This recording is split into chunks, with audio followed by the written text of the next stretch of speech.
Picture this. You wake up tomorrow morning, but something is terribly wrong. The ceiling above you isn't the smooth plaster you're used to. It's rough wooden beams, blackened by smoke. The air is thick, acrid, carrying the unmistakable stench of unwashed bodies, rotting straw, and something else. Something you can't quite place. Your bed isn't a bed at all. It's a pile of hay crawling with things you don't want to think about. And as your eyes adjust to the dim light filtering through a hole in the wall, you realize the horrifying truth. You've woken up in medieval England. The year is 1315, and you have absolutely no idea what fresh hell awaits you. What if I told you that everything you think you know about the Middle Ages is wrong? Those romantic visions of knights in shining armor, grand feasts in castle halls, and noble quests for honor. Fantasy. Pure fantasy. The reality was darker. Grimmer. More terrifying than any horror movie you've ever watched. 'Cause in medieval times, death didn't lurk in the shadows. It walked openly in the streets. It sat at your dinner table. It slept beside you at night. Today, we're going to take a journey. Not a pleasant one. We're going to strip away the fairy tales and expose the brutal, unforgiving world that our ancestors somehow managed to survive. And by the end of this, you'll understand why you, with all your modern comforts and conveniences, wouldn't last a single day in medieval times. But here's the thing that's going to keep you watching. Some of what they knew, some of the skills they mastered through centuries of suffering, could save your life even today. So, let's begin. The Middle Ages stretched across roughly 1,000 years of human history, from the fall of the Roman Empire in the 5th century to the dawn of the Renaissance in the 15th. A millennium of darkness, disease, and death, but also a millennium of incredible human resilience, ingenuity, and adaptation. These weren't stupid people stumbling through history. They were survivors in the truest sense of the word. And the fact that any of us exist today is testament to their ability to endure conditions that would break most modern humans within hours. But here's what the history books don't tell you. What they leave out of those sanitized chapters about feudalism and castle architecture. The daily reality of medieval life was a never-ending battle against forces that seemed designed to kill you. Every single day, you face threats that you've never even had to consider. Threats that required constant vigilance, specialized knowledge, and almost supernatural will to survive. Let's start with the most basic thing. The thing you do every single morning without a second thought. Waking up. In medieval times, just surviving the night was an accomplishment. If you were a peasant, and statistically speaking you would be, your sleeping arrangements were nothing short of nightmarish. Those hay beds I mentioned, they were warm, sure, but they were also infested with rats and insects.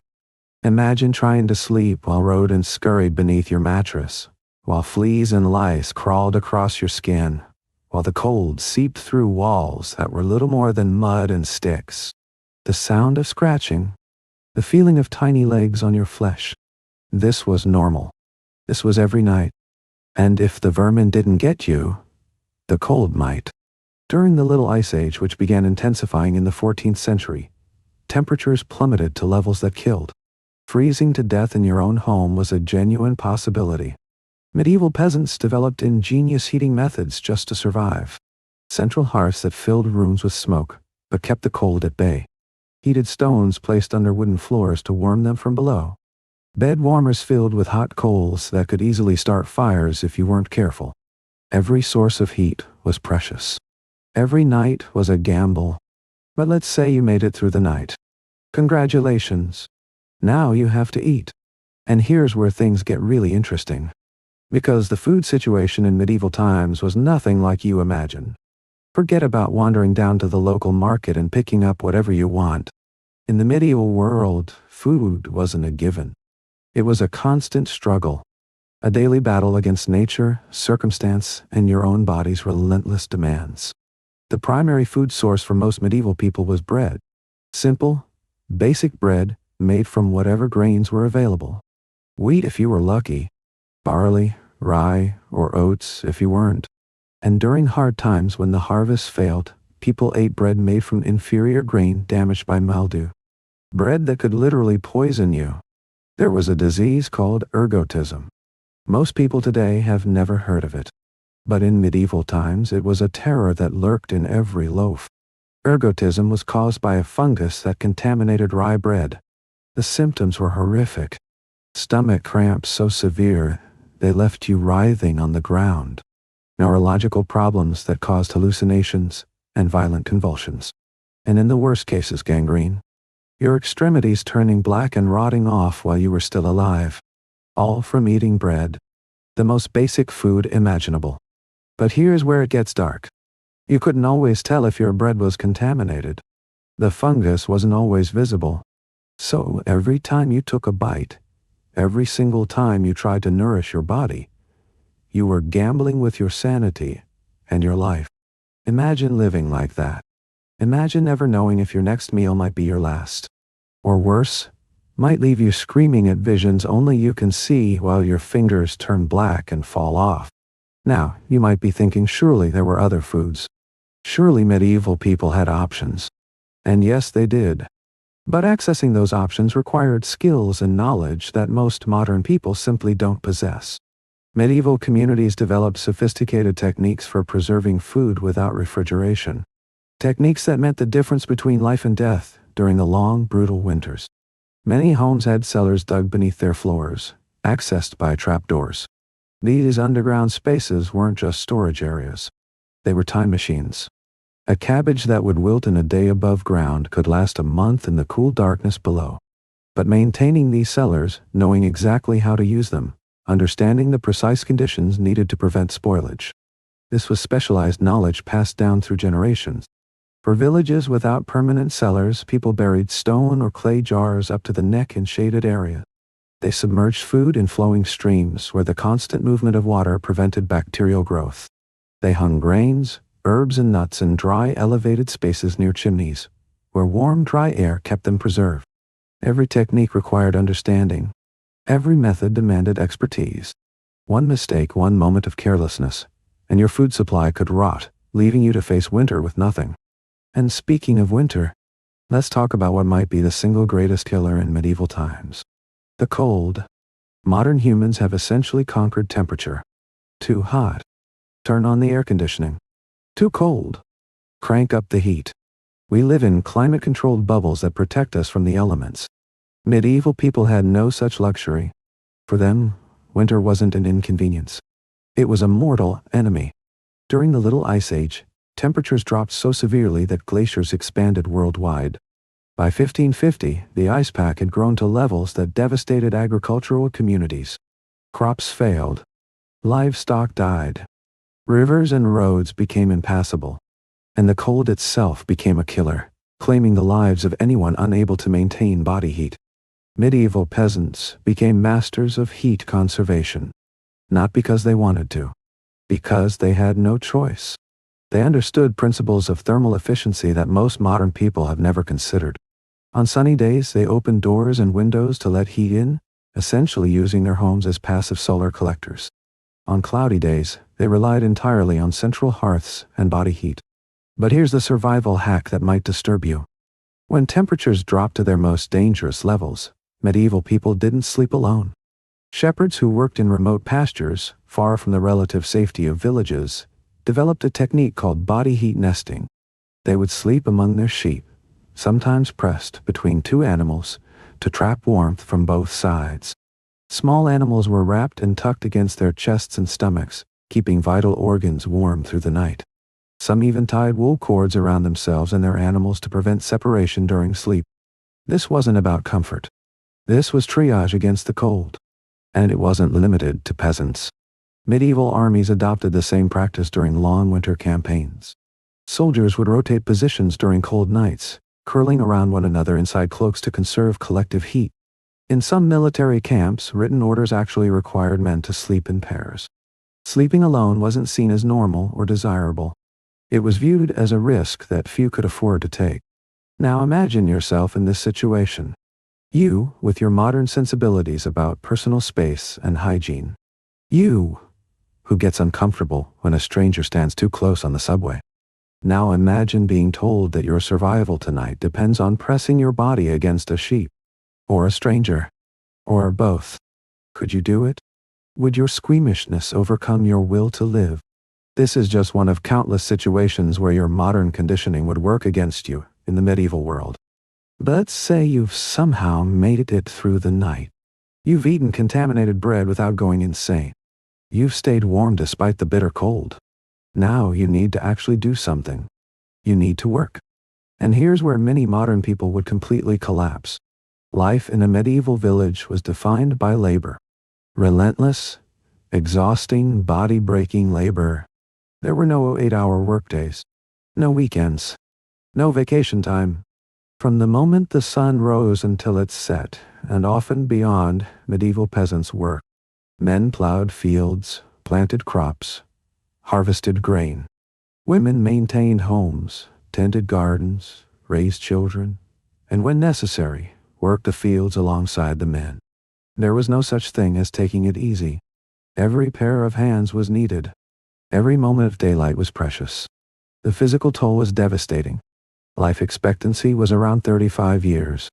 Not because people died old age at 35, but because so many died young from the accumulated effects of backbreaking work, poor nutrition, and constant exposure to disease. Men usually lived a little longer than women, largely because of one horrifying factor: childbirth. And now we come to something that might be the most disturbing aspect of medieval life for modern listeners: the terror of bringing new life into the world. Today, pregnancy and childbirth are monitored with ultrasound scans, managed with epidurals, and safeguarded by fetal monitoring systems. The risk to mother and baby is at an all-time low. But in medieval times, giving birth was a death sentence waiting to be pronounced. Here's a statistic that should shock you to your core. Giving birth was more dangerous than going into battle. Let that sink in. A woman entering the birthing chamber faced greater odds of death than a soldier marching into war. And unlike the soldier, she had no armor, no weapons, no way to fight back. Breech presentations, where the baby is positioned wrong in the womb, often prove fatal for both mother and child. Labor could go on for days. Days of agony, of exhaustion, of slowly dying while your body struggled to accomplish what it was designed to do.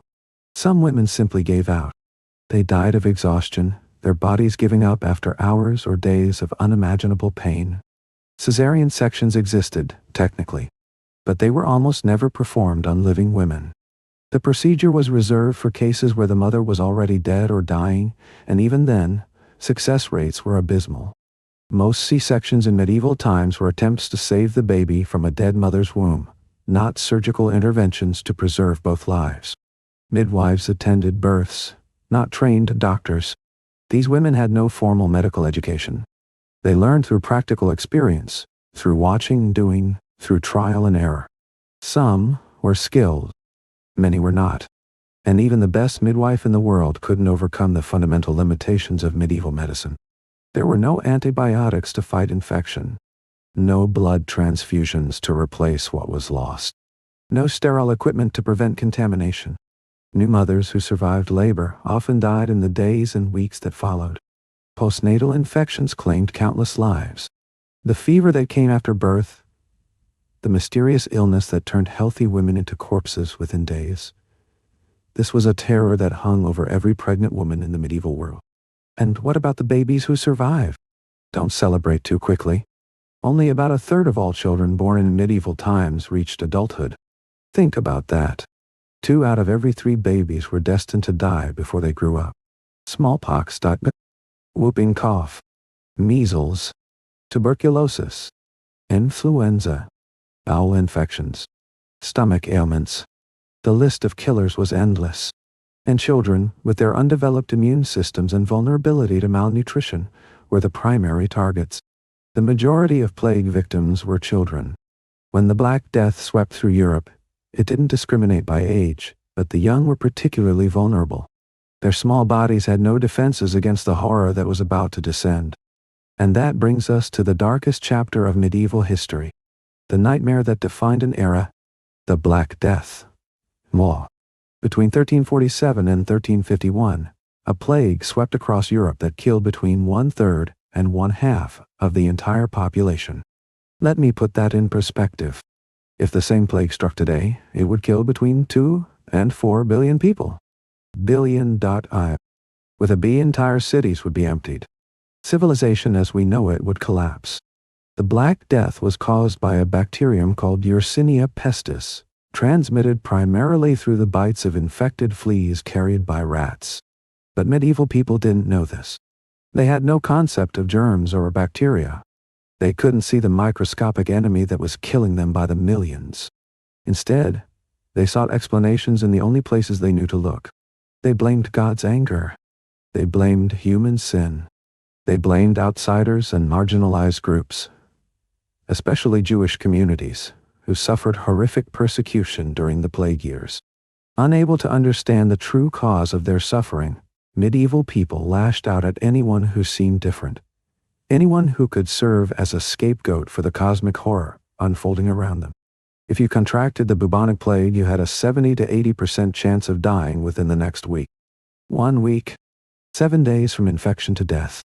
And the death itself was hideous. Swollen lymph nodes, called buboes, that turned black and oozing. Fever that burned through your body. Vomiting blood. The stench of rotting flesh as your body began to die while you were still conscious. There was no treatment. No cure. No hope. All you could do was wait. Wait to see if you were among the lucky 20 to 30% who somehow survived. Or wait to die. But here's something most people don't know. Something that adds another layer of horror to an already nightmarish situation. The Black Death wasn't even the biggest health threat in medieval times. A recent study found that more common diseases like tuberculosis were actually a greater danger to the average person. The plague got the attention because it killed so many so quickly. But the slower killers, the diseases that chipped away at the population year after year, century after century, these claimed even more lives in the long run. Tuberculosis, dysentery, typhoid, influenza, diphtheria, mumps, diphtheria, smallpox, sweating sickness. The medieval world was a carnival of infection, and you were walking through it without a mask, without vaccines, without antibiotics, without any understanding of how disease spreads, or how to prevent it. Your best defense, the only defense really, was to maintain a healthy lifestyle and eat well. The same advice you'd get from a doctor today. But for medieval peasants, eating well was often impossible. The poor, as always, suffered most. Malnutrition weakened immune systems, leaving people vulnerable to every passing illness. And when famine struck, as it regularly did, the death toll from disease skyrocketed as starving bodies lost their ability to fight off infection. Now let's talk about famine, because this is another threat that modern people in developed nations simply cannot comprehend. Between 1315 and 1322, England experienced what historians call the Great Famine. For 7 years, crops failed, livestock died, and people starved. The cause? Weather. Simply weather. A series of cold, wet summers destroyed grain harvests across Europe. The main food staple, bread, became impossibly expensive or simply unavailable. At least 10% of the English population died during this period. Some estimates suggest the death toll was closer to 15%. That's 1 in every 7 people gone. Not from war, not from plague, from weather and its consequences. When food supplies dwindled, people ate whatever they could find. Bark, got. Berries, died. Grain damaged by mildew despite knowing it could poison them. Some reports suggest even darker alternatives, though historians debate how widespread such desperate measures became. Those who didn't starve outright suffered malnutrition that left them vulnerable to disease. Epidemics followed famines as predictably as night follows day. First the hunger weakened them. Then the sickness finished them off. It was a 1-2 punch that medieval communities faced again and again throughout the centuries. Governments tried to help. Measures were put in place to regulate food supplies and prices. But these efforts could only do so much. When the harvest failed, when the grain simply didn't exist, no amount of regulation could create food from nothing. The fundamental truth of medieval life was this: nature controlled everything, and humans could only adapt or die. But here's where the story takes an interesting turn. Because medieval people didn't just passively accept their fate. They fought back with every tool they had, including some that might surprise you. Medieval communities developed sophisticated survival techniques that kept them alive through plague, famine, and the Little Ice Age. These weren't primitive hacks. They were complex solutions refined through centuries of trial and error. And remarkably, many of them still work today. Let's talk about food preservation beyond cellars and cold storage. Medieval people understood something fundamental about survival. It wasn't enough to have food now. You needed food for later. And that meant mastering techniques that could extend shelf life indefinitely. One method was the earth oven. The process began by digging a pit and lining it with stones. A fire was built inside and allowed to burn for hours until the stones became intensely hot. Hot enough to slow cook meat, roots, grains, or flatbreads. Once the fire burned down to coals, the food was wrapped in layers of leaves, bark, or cloth. Sometimes it was coated in clay to trap moisture and protect against contamination. When the hardened clay shell was cracked open hours later, it would peel away skin and scales, leaving behind tender, perfectly cooked food. No modern tools required. Just dirt, stones, leaves, and fire. Materials that were available everywhere, to everyone, regardless of wealth or status. Another technique involved using animal fat as both fuel and preservation medium. After slaughtering animals, nothing went to waste. The fat was collected, slowly heated, and strained to remove impurities. This rendered fat, called tallow, was one of the most versatile survival tools of the era. Tallow could be used to make candles and lamps for illumination. It could be spread on skin and clothing for waterproofing and insulation. It could be used to preserve food by sealing it away from air and bacteria. Medieval peasants weren't just surviving. They were innovating, turning slaughter waste into survival fuel.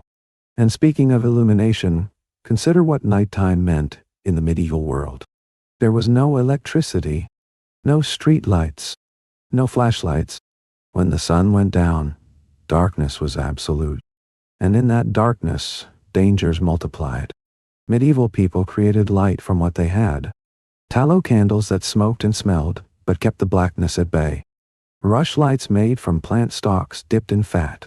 Torches that could illuminate a path, but also start a deadly fire. Managing fire was a constant concern. It was necessary for survival, but could destroy everything in moments if it got out of control. Fire also served another critical function: communication. Long before radios or phones, medieval people used signal fires and smoke codes to send messages across great distances. A single fire burning on a hilltop could communicate warning, signal for help, or coordinate actions between communities separated by miles. The patterns of smoke, the timing of flames, these were languages unto themselves, known and understood by those who needed them. But let's return to the immediate dangers of daily life. Because even if you mastered all these survival skills, even if you learned to preserve food and stay warm and communicate over distance, you still faced threats that could kill you at any moment. Violence was omnipresent in medieval society. It wasn't hidden away in dark corners or confined to criminal underworlds. It was part of daily life for everyone, from the highest nobles to the lowest peasants. Street violence and tavern brawls were common occurrences. Vassals revolted against lords. Peasants rose up against their oppressors, like the massive rebellion in Flanders that lasted from 1323 to 1328, or the peasants' revolt in England in 1381. These weren't isolated incidents. They were symptoms of a society where violence was an accepted means of resolving disputes. Rape, assault, and murder were not uncommon. Neither was accidental homicide, like the case of Maud Frost, who was killed in 1288 when a large stone was accidentally dropped on her head at Montgomery Castle in Wales. Wrong place, wrong time, dead. Blood feuds between families extended across generations. Domestic violence was widespread and largely unpunished. Local disputes over land or money could escalate to bloodshed with terrifying speed. And justice itself was often violent. Guilt or innocence could be determined by combat ordeals, duels to the death where might literally made right. Even leisure activities were dangerous. Hunting, the favorite pastime of the nobility, killed regularly. Hunters fell from horses. They were pierced by arrows. They were mauled by the horns of stags or the tusks of boars. They were attacked by bears. Status was no protection. The Byzantine Emperor Basil I died in 886 after his belt was impaled on the horns of a stag. He was dragged more than 15 miles before being freed and died from his injuries. An emperor killed by a deer. And then there was warfare. Not the clean, distant warfare of modern times with its drones and smart bombs. Medieval warfare was personal, brutal, and extraordinarily deadly. The Battle of Toten in 1461, the bloodiest clash of the Wars of the Roses, killed between 9,000 and 30,000 men in a single day. A single day of slaughter that depopulated entire regions. If you lived in medieval times, violence wasn't something you might encounter. It was something you would encounter. The only questions were when, in what form, and whether you would survive it. Now let's talk about something many people don't consider when romanticizing the past. Travel. Today, we think nothing of jumping in a car and driving hundreds of miles. We book flights to distant continents and arrive the same day. We navigate with GPS, stay in hotels with clean beds, and eat at restaurants that won't poison us. Medieval travel was nothing like this. If you needed to travel in medieval times, you faced a gauntlet of dangers that could kill you before you reached your destination. A safe, clean place to sleep was nearly impossible to find on the road. Travelers often had to sleep in the open, exposed to weather, animals, and human predators. During winter travel, people simply froze to death while sleeping. Not occasionally. Regularly. It was a known risk that everyone accepted. Traveling in groups provided some protection, but not guaranteed safety. You might be robbed or killed by strangers along the road. You might be robbed or killed by your fellow travelers. Trust was a luxury that could get you killed. Food and drink were not provided unless you found an inn, monastery, or other lodging. And finding such places was no guarantee of safety. Food poisoning was a genuine risk. Running out of food meant foraging, stealing, or starving. None of these options were good. Travelers could easily be caught up in local disputes or wars they knew nothing about. They could be injured, imprisoned, or killed simply for being in the wrong place. Language barriers made everything worse. If you couldn't speak the local tongue, communication was nearly impossible, and misunderstandings could be fatal. And if you became ill on the road, there was no guarantee of medical treatment of any kind. You might die alone in a ditch, miles from anyone who knew your name. Even the physical act of moving from place to place was dangerous. Crossing rivers meant risking drowning. Even Holy Roman Emperor Frederick I drowned in 1190 while crossing the Salif River during the Third Crusade. An emperor with all his resources, killed by a river crossing. Imagine what happened to ordinary travelers. Sea travel was faster than land travel, but stepping onto a medieval ship was taking your life in your hands. Storms could destroy wooden vessels in minutes. Navigation was imprecise at best. Ships went off course and were never seen again. And yet, despite all these dangers, sea travel was actually becoming safer by the later Middle Ages, which tells you something about how dangerous it had been before. An average traveler could expect to cover 15 to 25 miles per day on foot, 20 to 30 on horseback. Sailing ships might make 75 to 125 miles per day under favorable conditions. These numbers seem almost absurdly slow to modern minds accustomed to highway speeds and air travel. But they represent the reality of medieval movement. Distance meant time. Time meant exposure to danger. And exposure to danger meant death.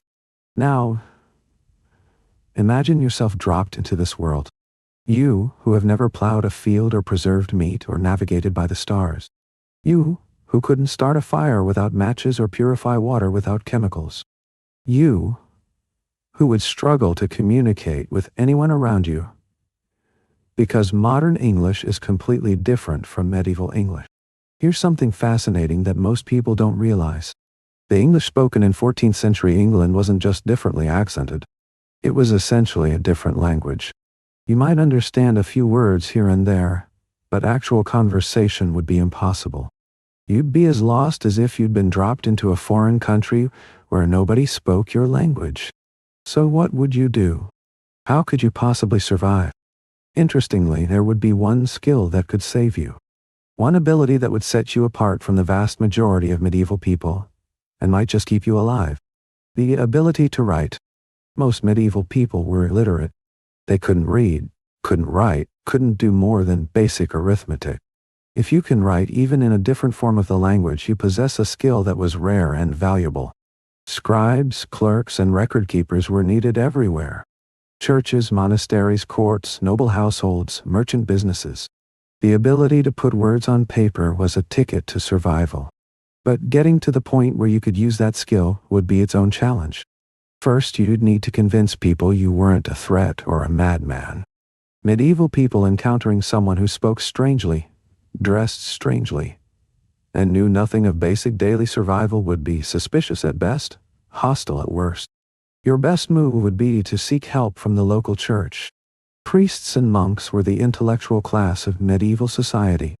They were more likely to be curious about a strange outsider rather than afraid or hostile. They could provide basic needs like food and shelter while you figured out your situation. And they offered something else invaluable, networking with the wider world. If you claimed to be from a distant land, perhaps Finland, perhaps a shipwreck survivor who somehow washed ashore and wandered until finding the village, they might believe you, or at least give you the benefit of the doubt. And once you had church connections, you had a path to the upper classes, to positions that could actually sustain you long term. But here's the brutal truth. Even with these advantages, your odds wouldn't be good. You'd be facing a world designed to kill you in 1,000 different ways. You'd be competing against people who had spent their entire lives learning to survive in that world. You'd be handicapped by ignorance, physical weakness, and a complete lack of practical skills. Medieval peasants weren't just surviving. They were thriving in conditions that would destroy most modern people. They understood things we've forgotten. How to read the wind and know the soil. How to speak the language of fire, water, plants, and stone. Every day was a test of resourcefulness, and they passed that test again and again across generations. Here's the uncomfortable reality that medieval survival reveals about us. We've outsourced almost everything that keeps us alive. Food, heat, water, medicine, communication.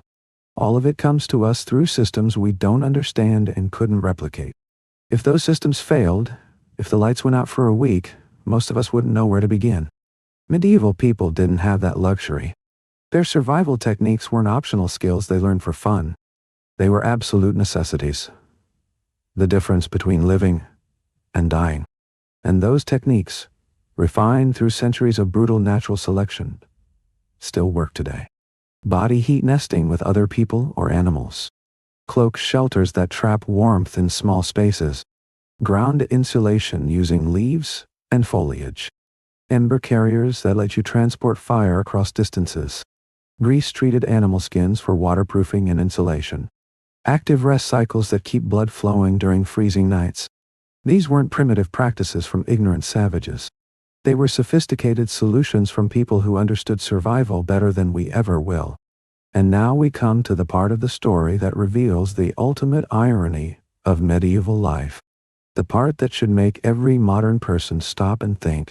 Despite all the horrors we've discussed, despite the plague and the famine and the violence and the cold, despite the childbirth deaths and the childhood mortality and the constant threat of sudden death, despite all of it, medieval people found time to celebrate life. They held festivals. They sang songs. They told stories. They fell in love, raised families, built communities. They created art and literature that still moves us today. They constructed cathedrals that took generations to complete, knowing they would never see the finished work themselves. Medieval people didn't define themselves by their suffering. They defined themselves by their resilience, by their refusal to give up even when every day was a battle for survival, by their ability to find joy and meaning in a world that seemed determined to crush them. There's a lesson in that. A lesson about human nature, about what we're capable of when pushed to our limits. Medieval people survived horrors that would break most of us. And they didn't just survive. They built civilizations. They advanced human knowledge. They passed on genes and traditions that ultimately led to us. But here's the final twist. The thing that should keep you thinking long after this video ends. We like to believe we're superior to our medieval ancestors.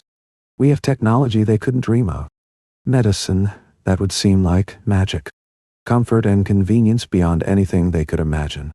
But in some fundamental ways, we're actually more vulnerable than they ever were. Medieval people knew how to survive without supply chains, without electricity, without modern conveniences. They had skills and knowledge burned into their communities through generations of necessity. We've lost most of that knowledge. We've traded our resilience for comfort. And in a world of climate change, political instability, and technological fragility, that trade might not look so clever in the end. The medieval period was brutal. Life was short, violent, uncertain, and occasionally terrifying.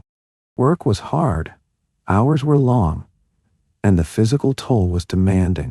But medieval people faced their challenges with creativity, determination, and an unbreakable will to survive. Could you do the same? If everything you depend on disappeared tomorrow, if you had to rely on nothing but your own skills and the resources around you, would you survive? Or would you become another casualty, another reminder that comfort and capability are not the same thing? That's the question medieval history asks us. And it's a question we'd better have an answer for. Because here's the secret that no one wants to admit. The dangers of medieval life haven't really disappeared. They've just been masked by technology and infrastructure. Famine still exists. Plague still exists. Violence still exists. Climate change is already bringing back weather patterns that medieval people would have recognized all too well. The world they survived in is still out there, waiting just beneath the surface of our modern conveniences. And if those conveniences ever fail, we'll discover very quickly whether we have what it takes to survive like our ancestors did. My guess? Most of us don't. Not yet anyway. But here's the good news. We can learn. We can recover the knowledge that medieval people possessed. We can develop skills that don't require batteries or fuel or fragile supply chains. We can become more resilient, more capable, more prepared for whatever the future might bring. The medieval past has lessons to teach us. Not just about history, but about survival. About human nature. About what we're capable of when everything depends on it. And now that you've heard those lessons, the question is simple. What are you going to do with them? If you made it this far, you're clearly someone who cares about understanding how the world really works. Someone who isn't satisfied with sanitized fairy tales about the past. Someone who wants to know the truth, no matter how uncomfortable it might be. That's exactly the kind of person who should be part of this community.